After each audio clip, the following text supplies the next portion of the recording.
हरे कृष्णा बच्चों, कैसे हैं आप? आपका स्वागत है। अभी हम नया चैप्टर शुरू करने जा रहे हैं जिसका नाम है सबस्टेंसेस इन सराउंडिंग्स।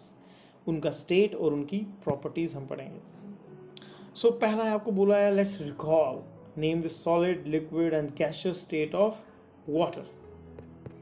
अभी सॉलिड तो आपको मालूम ही है, घर में आपने बर्फ़ तो देखी होगी, आइस, तो वो एक सॉलिड स्टेट है वाटर का। फिर लिक्विड, नदियाँ आपने देखी होंगी, वाटर बॉटल्स आपने देखी होंगी, वो सब लिक्विड स्टेट है। गैसियस, जब आप पानी को बॉईल करते हैं तो वेपर्स निकलते हैं, वो वेपर्स एक गैसियस स्टेट हो गया वाटर का, है कि नहीं? तो ये अलग अलग सॉलिड, लिक्विड और गैसियस स्टेट है वाटर के। फिर अभी change of state of substance के बारे में डिस्कशन किया गया है। उसके बारे में आपको पहले एक एक्सपेरिमेंट बोला गया है ट्राई करने के लिए। उसमें क्या एक्सपेरिमेंट बोला है? बोला गया है आपको take a piece of wax. Wax मतलब आपका जो मोमबत्ती रहती है,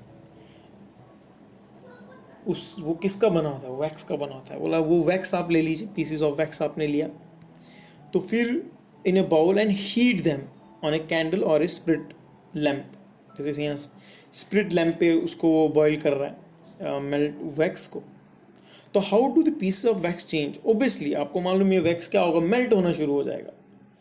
और what was the initial state of wax? Obviously ये क्या था, सॉलिड था, लेकिन जब ये मेल्ट होने लगा ये किस में चेंज हो गया? लिक्विड में चेंज हो गया। So what did it get converted into? Solid gets converted into the liquid. और फिर व्हाट डिड वी गेट और no keep the same bowl in cold water, what happens? अभी अगर आप इसको कोल्ड में रखोगे ये वापस सॉलिडिफाई हो जाएगा, मतलब wax again comes in the solid form. So when a substance changes from one state to another, the process is called change of state of substances. This is the change of state of wax. ये पहले solid था, फिर liquid बना, फिर liquid आपने इसको वापस ठंडा किया और फिर ये वापस solid बन गया। So this is how the change of state of a substance takes place. And then now again author tells you, can you read the list of substances like spirit, camphor, petrol, ghee, coconut oil, naphthalene balls, ammonium chloride. Which one freezes in winter? Coconut oil तो आपने देखा ही होगा बेटा, घी भी आपने देखा होगा। ये दो तो घर पे कांस्टेंट एग्जाम्पल है जी, फ्रीज हो जाते हैं जब सर्दी आती है। विच liquid have do you see the change into vapour? कौन से चेंज डायरेक्टली वेपर में कन्वर्ट हो जाते हैं? कैम्फर अगर आपने देखा घर में, जब हम जलाते हैं पूजा के समय, अगर आप उसको जलाएंगे वो डायरेक्टली चेंज हो जाता है वेपर स्टेट में। सॉलिड मतलब वो एक सॉलिड का एग्जांपल है, वो एक ऐसा सॉलिड है जो डायरेक्ट वेपर स्टेट में कन्वर्ट हो जाता है। ओबियसली जो लिक्विड है which changes into vapour is obviously spirit, directly changes into vapour. Petrol changes from liquid to vapour. And which solids directly changes into the gaseous state is camphor. So what do we learn from this? हमने इससे क्या हमको इससे सीखने को मिला? The state of a substance changes if it is heated or cooled. Every substance in our surrounding is found in either the solid, liquid or gaseous state. 3 type के states है बेटा, क्या क्या है? लिक्विड, सॉलिड और gaseous state. और इन 3 states में ही आपको कोई भी सब्सटेंस आपको इन्हीं 3 स्टेट्स में मिलेगा। सो इन 19th century the scientist J Willard Gibbs showed that the characteristic properties of a substance depend on its physical state and the arrangement of its particles in it.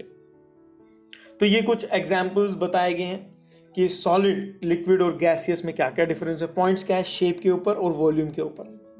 जैसे अगर आपका जो सॉलिड है, a piece of iron, example लिया है, has a shape of its own, retain shape no matter how it is kept. मतलब आप इसको कैसे भी रख लीजिए वो आपका शेप चेंज नहीं करेगा। लिक्विड में कुछ एग्जाम्पल्स है, वाटर है, स्पिरिट है, ऑयल है, does not have shape of its own, takes the shape of container. जिस बर्तन में रखेंगे पानी उस तरीका शेप ले लेगा, है कि नहीं? आप उसको बलून में डाल दिए थे और बलून को आप कैसा भी ऊपर नीचे कीजिए वैसा वो शेप ले लेगा पानी। उसका कोई डिफिनिट शेप नहीं है, लेकिन उसका एक डिफिनिट क्या है, उसका एक अपना डिफिनिटिव वॉल्यूम जरूर रहेगा, लेकिन शेप नहीं रहेगा। शेप आप उसको कैसा भी कर सकते हैं। सेम एयर का क्या है? Air does not have any shape of own, occupies the available space. आप समझ रहे बेटा? मतलब आप उसको कहीं से भी कैसे भी शेप दे सकते हैं. सेम एग्जांपल, जब पानी बलून में डालने से आप हवा भरिए मुंह से और फिर उस बलून को आप कैसे भी प्रेस कीजिए, कंप्रेस कीजिए, वो ऐसा शेप ले लेगा. तो डिपेंड्स ऑन द कंटेनर जिसके अंदर आप उस चीज़ को डाल रहे हैं. फिर है volume. Has a definite volume. उसका वॉल्यूम डिफिनिट है. इसका भी स्पेसिफिक वॉल्यूम है. सिर्फ इसमें से गैसियस है जिसका डिफिनिट वॉल्यूम नहीं है, इसलिए उसको कंप्रेस किया जाता है. इसलिए जो आप घरों में जो हमारे गैस जलते हैं, जिसके हम रोज़ खाना बनाती हैं मदर, वो क्या है? वो गैस है, लेकिन उसको इतना कंप्रेस किया, उसको लिक्विड बना दिया है, इसलिए उसको एलपीजी बोलते हैं, liquefied petroleum gas.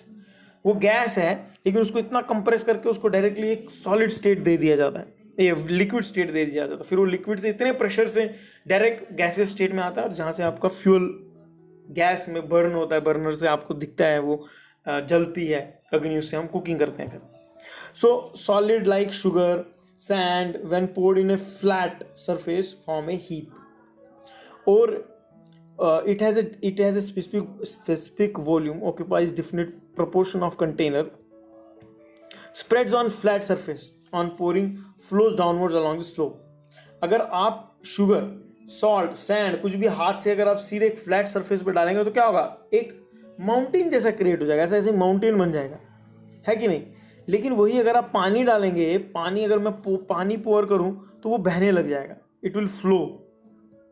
So this is what it's different. और किस तरफ? फॉरवर्ड डायरेक्शन की, तो जहाँ पे स्लोप है उस तरफ जाने लगेगा. और एयर क्या does not have any different volume. On changing the pressure of the gas, it close container, its volume also changes. उसका भी वॉल्यूम चेंज हो जाता है. So these are some differences about solid, liquid and gas. So अभी तक बेटा हमने क्या पढ़ा? हमने अभी वही पढ़ा, मतलब 3 टाइप के जो है स्टेट्स में पाए जाते हैं हार्डलेस सब्सटेंसेस, और फिर उसके डिफरेंसेस क्या क्या हैं. तो ये टेबल आप बनाइए. This is your homework. Make a nice table in which you right all these changes. Know the second point which comes is like heat and change of physical state. तो you have learned that the changes in the physical state of a substance is an effect of the amount of heat in it. On gaining the heat, the substance changes from solid to liquid and liquid to gas. ये diagram में ये पूरा जो लिखा है ना बेटा, इस डायग्राम में दिया हुआ है. इसका कहना है कि ये सॉलिड है, जब आप उसको हीट देते हैं तो वो क्या लिक्विड में कन्वर्ट हो जाता है, और हीट देंगे तो वो गैस में कन्वर्ट हो जाएगा. इसी गैस को कूल करेंगे तो लिक्विड बन जाएगी, इस लिक्विड को और कूल करेंगे तो सॉलिड बन जाएगा. तो ये सब चीज़ किसका है बेटा? Heat transfer. हीट आप देंगे, वही सॉलिड लिक्विड बन जाएगा, वही लिक्विड गैस भी बन जाएगा. तो on gaining the heat, substance changes from solid to liquid और from liquid to gas. So on other hand, when the substance cools, इसी सबस्टेंस को जब कूल करेंगे, it loses heat, it may change from gases state to liquid and from liquid to solid. This is what it whole thing is explained. तो एक तो ये आप बनाएंगे और ये भी आप बनाएंगे. ये बहुत इंपॉर्टेंट कंसेप्ट है. And the next is, can you tell, does water change into vapour the moment we place the vessel on the stove? ऐसा होता है क्या? मतलब आपने अभी गैस ऑन किया, स्टोव रखा और उसमें पानी डाला और वो इमीडिएटली वेपर बन जाता है क्या? वो क्या इमीडिएटली वेपर में चेंज होता है? होता है कि नहीं होता है? नहीं होता है. क्यों? क्योंकि उसको टाइम लगता है, उसका एक टाइम है, बॉइलिंग पॉइंट है उसका, उसके बाद ही वो वेपर में बनेगा. So does water kept in a fridge changes at once into ice? ऐसा तो नहीं आपने फ्रीजर खोला और आपने ट्रे डाली और वो इमीडिएटली आइस बन गई. नहीं, उसको टाइम लगता है, उसका एक टाइम पीरियड है. तो a specific amount of heat must be gained और lost before the state of substance can change. मतलब अगर आपको किसी भी सब्सटेंस को सॉलिड से लिक्विड बनाना है, लिक्विड से गैस बनाना है, या गैस से उसको लिक्विड बनाना है या सॉलिड बनाना है, उसके लिए बेटा क्या है? A specific amount of heat must be gain और lost before the state of substance can be change. आपको उसको या तो हीट देनी पड़ेगी या उससे हीट लॉस होना चाहिए, तभी उसका स्टेट चेंज होगा. और the change of physical state is determined how hot the substance becomes on gaining the heat or how cold on losing it. How do we tell how hot or cold a substance is? Obviously, thermometer. So the temperature and a thermometer. So when the substance gets heated up, it becomes warm and then hot. So we put our hand or a finger in a water to judge kitna garam hua. But that is not an accurate measurement. Besides, if substance is very hot, we could get स्कैल्डेड मतलब आपको burn पड़ जाएगा, blaster आ जाएंगे आपके हाथ में, ब्लूस्टर्स। तो इसलिए पॉसिबल नहीं है, इसलिए हम एक thermometer is use to measure the temperature. Degree Celsius is the unit of measuring temperature, दूसरा केल्विन भी है उसका unit. So there are several types of thermometer available nowadays. Digital thermometers are frequently use, ये आप देखेंगे digital thermometer आजकल बहुत commonly use होता है। पहले मरकरी का थर्मोमीटर होता था, उसमें मरकरी रहता था, वो वहाँ से आपको टेम्परेचर पता लगता, तो आजकल डिजिटल आ गया direct. And then obviously then one more experiment is told us to do, like take a thermometer from a laboratory. Thermometer आपको घर से भी मिलेगा। The bulb at its lower end is filled with mercury, जो मैंने आपको बताया था, ये जो बल्ब है ये मरकरी से इसमें डाला, मरकरी रहता है इसमें। So the mercury raises to the level in a capillary tube above the bulb. You will see a scale next to the mercury column. So reading the figure near the level of the mercury tells us the temperature of air around the bulb of the thermometer. मतलब इस bulb के around कितना temperature, वो आपको कैसे पता लगेगा? ये जितना राइज होगा ये स्केल पे जितना राइज होगा उतना आपका टेम्परेचर होगा उसमें सराउंडिंग का। So hold the thermometer in water so that the bulb is completely immersed in the water and read the temperature of the water. Repeat the activity, take some hot water in the vessel and cold water और ice in the another, note the temperature. Obviously आपको ऐसा एक vessel लेना है, ये बेटा आप temperature घर पे भी मेजर कर सकते हैं। आप आइस क्यूब्स लीजिए, एक बर्तन में रखिए, फिर उसको डिप कीजिए थर्मोमीटर को और उसका टेम्परेचर मेजर कीजिए, फिर गर्म पानी लीजिए, नॉर्मल वाटर लीजिए, ऐसा अलग अलग आप ले सकते हैं। और ओबियसली जब आप ये एक्सपेरिमेंट कर रहे हैं एक सेल्फी लीजिए और मुझे भेजिए, so that I know you have done this experiment. तो जब आप बॉइलिंग वाटर का देखेंगे ना बेटा, वो 100 डिग्री सेंटीग्रेड जाएगा। फ्रिज से वाटर जो निकाले उसका 0 डिग्री सेंटीग्रेड होना चाहिए। और winter night obviously 15 degree centigrade, summer is greater than 35, inside the fridge less than 5, inside the freezer is less than -18 तक जा सकता है। और बॉडी टेम्परेचर आपका 37 डिग्री सेंटीग्रेड है। अभी आप देखेंगे कोरोना में आप कहीं भी शॉप में भी जाते तो एक गन है अभी, डायरेक्ट थर्मल गन, वो लेज़र गन से आपका टेम्परेचर पता उनको पता लगता है आपका कितना। तो आपको बॉडी का अगर 37 डिग्री सेंटीग्रेड से ज़्यादा है मतलब कुछ प्रॉब्लम है। तो this is how it is done.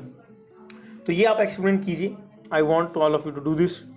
तो then there are some process like boiling is there, freezing is there. These are different processes which we will learn, and this we will do in our next class. So now the homework which I have given you is you have to do this experiment and send selfie to me, and obviously you will also make these 2 tables and charts and send me. So this is your homework. So I hope आपको कहीं भी कुछ doubt आता है तो please get back to me. This is very important topic, substances in our surroundings, their state and properties. तो मैं वापस रिपीट करता हूँ, there are 3 states, solid, liquid and gas, जो आपको पढ़ना है।